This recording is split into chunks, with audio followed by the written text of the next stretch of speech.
Hoy vamos a hablar de intercambios, cuándo es bueno intercambiar, cómo ganar material, cómo evitar perder material y cómo calcular todo esto.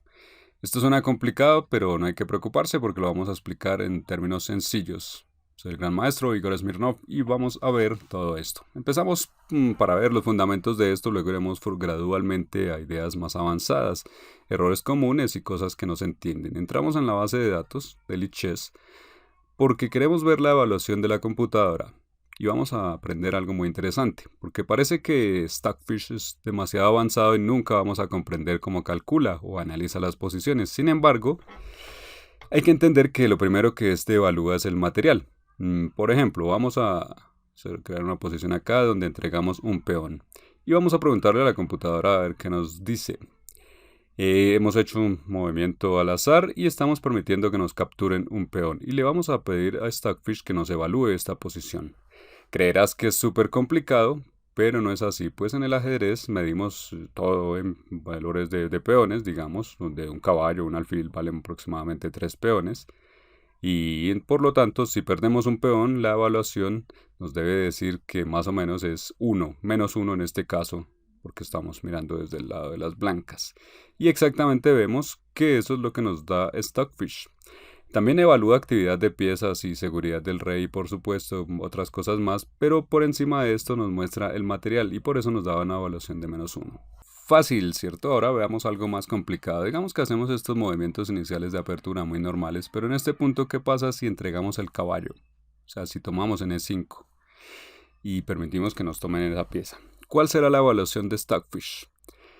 De nuevo, para la mayoría de la gente puede ser todo un misterio esto, pero si ya aprendimos algo de lo anterior, podemos evaluar en términos materiales. Si asumimos que el caballo vale 3 peones y vamos a hacer un intercambio por un peón, es decir, 3 menos 1, nos debe dar 2, o lo que es al revés, que estamos en desventaja, -2. Y vemos que Stockfish nos da exactamente algo aproximado a 2 porque calcula otros factores, claro, pero por encima de esto está el material, y vemos que es -2. ¿Qué pasa si ahora vamos a ver cómo entregamos una torre para calcular también lo mismo? Bueno, hacemos acá un poco de movimientos extraños, y finalmente entregamos la torre que las negras van a tomar. ¿Cuál crees que será la evaluación de esta posición? Debe ser aproximadamente 5 puntos, 5 peones. Entonces le preguntamos a Stockfish y ahí vemos exactamente que es alrededor de 5. Hay otros factores, por supuesto, pero vemos que con esta es la forma como Stockfish evalúa. Para cerrar este tema, el valor de la dama es 9 peones y el valor del rey es infinito, porque si pierdes el rey, has perdido la partida. Bueno, sigamos avanzando. ¿Cómo ganar material ahora? ¿Cómo conseguir una ventaja en ese sentido?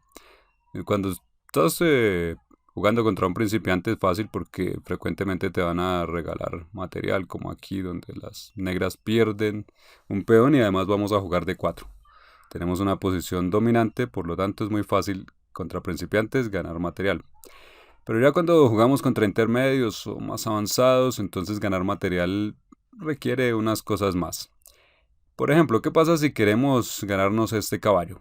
Podríamos hacerlo de una forma como robar su perro y luego chantajearlo y ofrecer el intercambio, pero si por alguna razón esto no te gusta, entonces tenemos otra solución.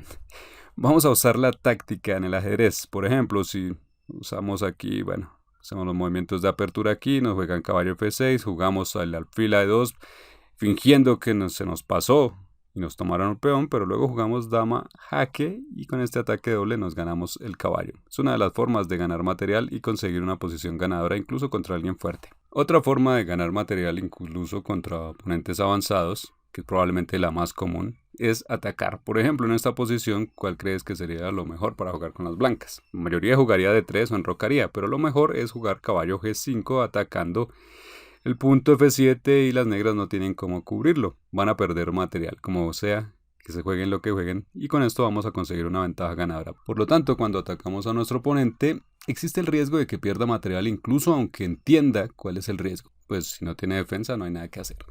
En el siguiente ejemplo juegan las negras y la pregunta es, ¿podríamos jugar E5? ¿Es una buena idea o no? Para ganar material o vamos a perder material. ¿Qué piensas de E5? Bueno, hay otra idea muy buena en esto que nos permite determinar y que nos dice simplemente que debemos comparar la cantidad de atacantes y de defensores de la casilla donde vamos a ir. Si jugamos E5, por ejemplo, necesitamos contar cuántos defensores tiene nuestro oponente, cuántos controlan esta casilla, tienen 3, y cuántos podemos atacarlo. Tenemos 3 contra 2, por lo tanto, parece que jugar E5 no es posible porque las blancas tienen más defensores de esta casilla. Sin embargo, hay que tener en cuenta que el caballo está clavado. Y de hecho, cuando se captura todo allí, nos damos cuenta que finalmente nuestro oponente no puede capturar con su caballo y ha perdido su alfil. Por lo tanto, ha perdido material, tenemos 2 puntos de más. Y las negras siguen atacando. Totalmente ganador. Aquí otra situación típica de esta apertura. Nos han jugado alfil G4, nos están atacando a la dama. ¿Y qué harías? La mayoría jugaría aquí simplemente F3 o caballo F3. Sin embargo, no es la única forma de responder. Hay otra forma de contragolpear que es tomar con el alfil en F6. De esta forma estamos atacando también a la dama contraria. Sin embargo, toda la variante parece muy complicada porque vamos a tomar allí y nos pueden tomar la dama. Y pueden seguir más intercambios. Esto se ve complicado. ¿Cómo determinar si en toda esta línea es bueno entrar o no? Bueno, hay una regla básica que nos dice que en los juegos del hambre es mejor ser el primero. Si en estas situaciones empiezas a capturar algo y tu oponente hace lo mismo, entonces usualmente si eres tú quien inicia este proceso, entonces ganas la ventaja. Entonces aquí tomamos en F6 y ahora las negras pueden capturar en 2 lugares diferentes. Si ambos tomamos alfiles, entonces será igualado, pero tenemos un caballo de más. Recordemos, ahora tenemos ese caballo de más y si siguen las capturas, por ejemplo, ahora que se capturen ambos alfiles, recordemos que todavía tenemos una pieza de más. El intercambio final ha sido igual, pero tenemos una pieza al comienzo de más. Por lo tanto, llegamos a una posición ganadora. Ahora tenemos otra interesante situación, juegan las blancas y hacen torre F3 atacando a la dama. En este punto las negras ven que no es fácil mover la dama porque además quedaría colgando allí el caballo. Y entonces las negras deciden jugar torre G8 atacando a la dama contraria también. ¿Qué piensas de esto? ¿Es una buena idea o no? Bien, obviamente necesitamos calcular. Pero ya hemos dicho nuestra regla de que en los juegos del hambre lo mejor es estar primero. Por lo tanto, si las blancas empiezan a capturar, entonces las blancas aquí tienen una torre.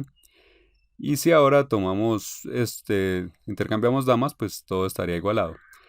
Pero en este punto, las blancas juegan y en lugar de capturar la dama, tienen este intermedio que es tomar la torre dando jaque.